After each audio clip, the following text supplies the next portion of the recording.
waa Pastef parce que xale yi newoon ci mbedd bi ñii ñu leen di tiire vérifié wuñ ndax dañoo yoroon carte Pastef ou pas man mii di wax ak yéen sama buntu kër dañ fa fekk sama oto ñu kayaase ko ñun ñëpp bëri na ñoo xam ne ay victimes collatérales lañu mais kenn xamul ndax dif la bokk wala fële la bokk mais état bu responsable nga gis ay jeunes yu bëri dee ci la moindre des choses mooy nga seeti famille victimes yi nga jéem leen a jàppale xool lan mooy seen sort donc vraiment man je ne vois pas pourquoi ñu bëgg a yóbbu mbir mi si l'État a voulu favoriser les pastéfiens l'État dafa def li nga xam ne moo rek a génn de ñii di xeeb téeméeri junni yi ñii naan ñoom ñoo boot njaboot yi ku ci mel ne soxna si nga xamante ne également démb quotidien yi fasal nañu ko ñu wax ne soxna la ci procureur bu Aliou Ndao mais ñeneen ñoo xamante ne Pastef la ñu bokk di wax ne ñoom soxlawuñu 500000 coow li bu ñu déggee victimes yi dafay mel ni ci benn côté kese la alors que y a d'autres victimes.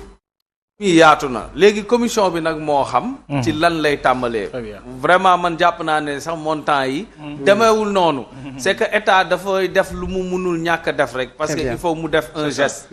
alors Cheikh ci mën nga ñëwaat ci polémique autour des indemnisations wala de l'indemnisation des victimes 2021-2024 ni ñu ko doxalee est-ce que daal. waaw non je tiens à préciser. mais bien sûr vous pouvez rebondir oui. lu mu wax sànq ma ne ko Macodou moi je ne vois pas. À moins que l'on nous montre les papiers, les 46 milliards dont on parle. Parce que je me souviens que Ousmane Sonko fii la toogoon nee ne moom xam na compte yi xam na bénéficiaires yi xam na fu mais jusqu'à l'heure actuelle où on parle. Rien n'est sorti ba ñu def journaliste yi wala nee ne mu ngi ni voilà la traçabilité. yàggul ba ñu nee ne 1000 milliards mu ngi ci compte. mais war gisuñu 1000 milliards yi. donc c'est des choses yoo xam ne ils sont factuels. Un député peut de sa propre volonté être entendu sur un dossier sans qu'on lève. Pourquoi on lève immédiatement là? Et c'est trop facile. Même l'honorable Guy Marius Sagna l'a relevé et pourtant il est de Pastef. Il a dit que la manière dont on lève les levées, parce que moi je considère que un député quand même représente le peuple, il a été élu au même titre que le président de la République. Donc il faut plus de sérieux qu'on lève sa immunité parlementaire. Moom nee na xamaguñu lan mooy ci dossier bi il faut dañu bëgg a lever mais non ñoom dañu bind ne détournement lii. Ça veut dire qu'il y a des accusations. non xaaral non déedéet. non loolu nga wax da nga ne dañu yuuxu parce que. teel na dañ koy lever pour entendre ko parce que mais non on a cité des faits moom lañ ko wax on a cité des faits.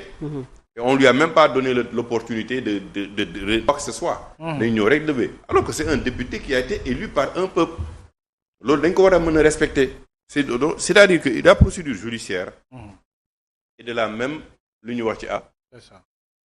Aujourd'hui coow li bëri na mais Ousmane il était moom moo fi toog nee ne cabinet Mercalex était dans le dossier des 94 milliards il faut bien l'entendre dans le dossier. Oui. Il l'a dit publiquement ñu dégg ko. Donc il y a des protagonistes yoo xam ne yemul ci Mamour Diallo yemul ci Tahirou Sarr il y a le premier ministre Ousmane Sonko qui en a parlé publiquement que son cabinet était dans le dossier. Donc waruñu ko entendre ci dossier bi war nañu ko entendre ci dossier bi d'accord nañu ko entendre Amadou Ba ñu def clarification. Oui. Sur les indemnisations. Mais moi, je l'ai dit et je le répète. Aujourd'hui, Fatou wax na ko. kenn yuuxuwul kenn coow lu dul waa Pastef. ñoo fi ne 500000 yi dafa tuuti. ñoo fi ne li ñu fi def jaarul yoon. On n'a pas mis une commission d'enquête indépendante pour moi. moom mu ngi wax 2021-2024 booy koy déglu. dafa mel ni le régime man je suis pas de Macky Sall je suis de rien du tout. man bokk affaire mais booy def boo leen di déglu dafay mel ni. Macky Sall moo doon xeex ak boppam génn ci mbedd yi nii rek xeex c'est pas possible. Les responsabilités sont partagées. Les responsabilités sont partagées. À quel moment on a appelé les gatsa ba force de l'ordre yi génn je ne pense pas que le général Moussa Sarr que je salue Moussa Fall que je salue par au passage n'est pas sorti dans la rue comme ça préposer ces gens pour ñu mën a sànnanteeg xale yi. Il y a eu des faits am na fii dégg nañ ko fii. ñoo xam ne dañu naroon lakk ay casernes. On était témoin moi je suis témoin vivant des faits du 21 juin dem naa fi li ma fi dox ci dëkk bi du ma ko wax. par décence. mais on a été vraiment demoon nañ ba dëkk bi di daal mais xanaa ñooñu nag c'est l'état seulement moo doon xeex mag yi daal moo doon xeex ak boppam. mais donc il faut une enquête sérieuse et objective. ba ñu xam fii station yi yàq nañ leen. Auchan yi lakk nañ leen. ay nit perte nañu seen kii. mais Fatou li mu wax ñi ciy wax ba léegi c'est les gens de Pastef. jaarul yoon tuuti na. on a l'impression. mais Cheikh, est-ce que nekkul loolu moo biaisé mbir mi affaire bi c'est-à-dire au départ l'idée peut être bonne mais est-ce que. oui loolu li nga leen reproché noonu waa Pastef la ñuy dégg ñoom ñooy kaas ci mbir mi. ñun kenn waxul ci ba léegi finalement ñu bëri dañu jàpp ne kon ñoom rek ñoo. ñoom rek ba heure bi ñuy wax j'ai lu l'article de la dame de la femme de Aliou Ndao mais nous on a eu une situation ici ñu jël fi loi d'amnistie am ñu nekkoon assemblée nationale ils se sont abstenus ñoom ñoo nekk ci pouvoir bi tey. ñu ne leen génne leen loi d'amnistie bi ñu def enquête ñu xam ñan ñooy victimes yi. xam ne ñu war a indemniser. grave dans tout ça. c'est que si vous regardez le président de la République quand il est venu li mu njëkk a wax indemnisation yi la ci boole ba pare ne 5 milliards. ñu dem assemblée nationale ñu ne 5 milliards yooyu dugal nañ ko ci loi de finances rectificative. Ils amènent la loi de finances rectificative et dans la loi initiale ils ne reportent pas le montant bi ñu fa dugal. alors que loolu normalement ci loi de finances initiale la war a nekk ñu déduire yi peut-être les 100 millions qu'ils ont distribués te kenn xamul naka lañ ko distribuer sur quelle base. Quand tu donnes à une personne qui s'est battue pour un idéal, moi je considère que les jeunes qui sont sortis dans la rue, ils se sont battus pour un idéal. C'est-à-dire que booy génnee 500 000 sur 4 ans da nga ne yow fay naa la ku nekk 125 000 ci li nga doon xeex ba li am. wala sa doom dee na jox naa la 10 millions. mais les autres là ils sont en train maintenant de bénéficier des avantages de l'État. El Malick muy jënd ay oto.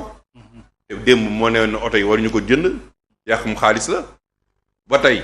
ma ko du na ma wax benn budget bu ñu wàññi dañ ma wax fenn fu ñu rationaliser dañ ma wax fenn fu ñu wàññi dara. mais moom démb wax na ko nee na mi ngi réaliser li dox assemblée nationale. benn la nga xam ne moom moo doon ordre de mission yi nga gis ko war a am ñetti fan ñu fay la ko ñu fay la juróomi fan.